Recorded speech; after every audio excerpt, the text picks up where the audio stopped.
ഹരേ കൃഷ്ണ. അപ്പം ഞാൻ ഇന്ന് വന്നേക്കണത് ഗുരുവായൂരപ്പനെ പറ്റി പറയാൻ വേണ്ടി വന്നേക്കണേ. വേറെ ഒന്നുമല്ല, ഇപ്പോൾ ഗുരുവായൂരപ്പനെ പറ്റി കുറേ റീൽസൊക്കെ വന്നിട്ടുണ്ട്. ഓരോ ആൾക്കാർ ഓരോ അനുഭവങ്ങളൊക്കെ പറയുന്നുണ്ട്.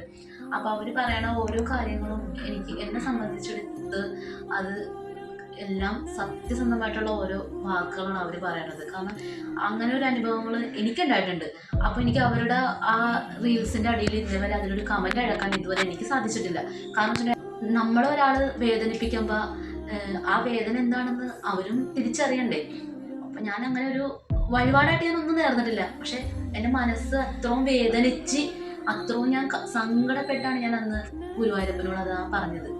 പക്ഷെ ഞാൻ എപ്പോഴും ഇങ്ങനെ പറയും, ഇങ്ങനെ നമ്മെ ഒരാളെ പറ്റി നമുക്കിങ്ങനെ പ്രാർത്ഥിച്ചിട്ടുണ്ടെങ്കിൽ അത് വർഷങ്ങൾ പിടിക്കും, മാസങ്ങൾ പിടിക്കും.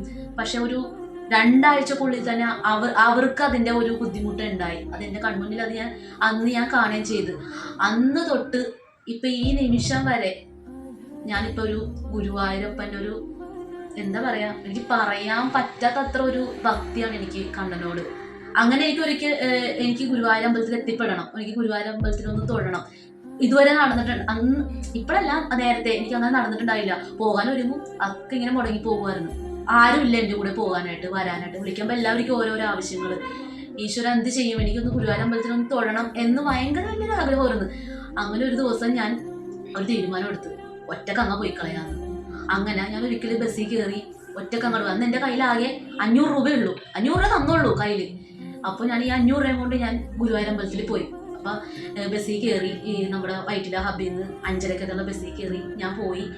അങ്ങനെ ഞാൻ ഗുരുവായൂർ അമ്പലത്തിൽ ചെന്ന് ഒരു 8:15 ആയപ്പോൾ ഞാൻ അവിടെ പടിഞ്ഞാറേ നടയിലെത്തി.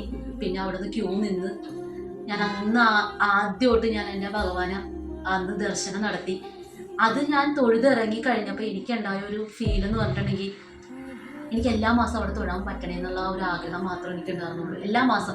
കാരണം അവിടെ ചെന്ന് ആ ഭൂമിയിൽ കാല് പതിപ്പിച്ച് കഴിഞ്ഞപ്പോൾ ഇല്ലേ, എനിക്ക് എൻ്റെ മനസ്സിൽ പിന്നെ ആ പുണ്യ ഭൂമിയിലോട്ട് എത്തിപ്പെടാനായിട്ടുള്ള ഒരു ആഗ്രഹം ഇങ്ങനെ വന്നുകൊണ്ടിരിക്കണേ. അങ്ങനെ ഞാൻ എല്ലാ മാസവും ഞാൻ ഗുരുവായൂർ അമ്പലത്തിൽ പോകാൻ തുടങ്ങി. ഞാൻ ഭഗവാനോട് ഒന്നേ ആഗ്രഹിച്ചിട്ടുള്ളൂ, എൻ്റെ ഭഗവാനെ എല്ലാ മാസവും എനിക്ക് എൻ്റെ ഭഗവാനെ ഒന്ന് വന്ന് കാണാനായിട്ട് എനിക്ക് പറ്റണേന്ന്.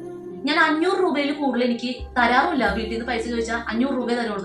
അതിൽ കൂടുതലൊന്നും ഞാൻ കൊണ്ടുപോകാറുമില്ല. ഈ 500 രൂപയും കൊണ്ടാണ് ഞാൻ അന്ന് ഭഗവാനെ പോയി കാണുകയും ഇന്ന് വരെ അതിനൊരു തടസ്സവും വന്നിട്ടില്ല.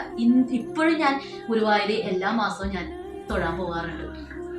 അപ്പം ഞാൻ എല്ലാവരോടും ഞാൻ പറയണതാണ്, നമ്മൾ മനസ്സറിഞ്ഞ് നമ്മുടെ ഗുരുവായൂരപ്പനെ ഒന്ന് വിളിച്ചു കഴിഞ്ഞാലേ പുള്ളി അത് നമ്മുടെ കൂടെ തന്നെ ഉണ്ടാവും. നമുക്കിപ്പോൾ ഏത് രൂപത്തിൽ വേണമെങ്കിലും നമുക്ക് ഗുരുവായൂരപ്പനെ സ്നേഹിക്കാം.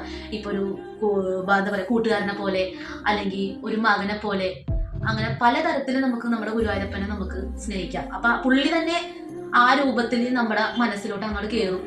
പിന്നെ നമ്മുടെ മനസ്സിൽ മൊത്തം ആ ഒരു നമ്മൾ ഏത് രൂപത്തിലാണോ ആഗ്രഹിക്കുന്നത് ആ ഒരു ഇത് തന്നെ നമ്മുടെ മനസ്സിലുണ്ടാവുള്ളൂ. ഇപ്പം എനിക്ക് ആ ഗുരുവായൂരപ്പനെ വെച്ച് ആരാധിക്കണം എന്ന് പറയുമ്പോൾ, ഞാൻ എൻ്റെ വീട്ടിൽ എൻ്റെ കുഞ്ഞു ഉണ്ണിക്കണ്ണനാണ്, വെണ്ണ കയ്യിൽ പിടിച്ചുകൊണ്ടിരിക്കണ കണ്ണനെയാണ് ഞാൻ ആരാധിക്കുന്നത്. ഇന്നും ഞാൻ ആ കണ്ണനോട് എന്നും വർത്തമാനം പറഞ്ഞുകൊണ്ടിരിക്കും. നമ്മുടെ എന്ത് സങ്കടങ്ങൾ ഉണ്ടെങ്കിലും ഞാൻ എൻ്റെ കണ്ണനോട് പറയാറുണ്ട്.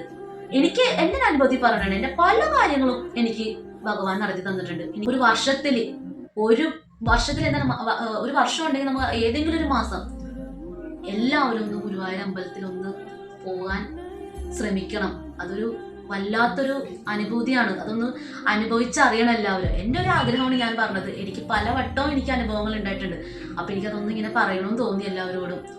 അപ്പോൾ എല്ലാവരും ഒന്ന് ഗുരുവായൂർ അമ്പലം ഒന്ന് ദർശിക്കേണ്ട ഒരു കാര്യം തന്നെയാണ്. ഹരേ കൃഷ്ണ.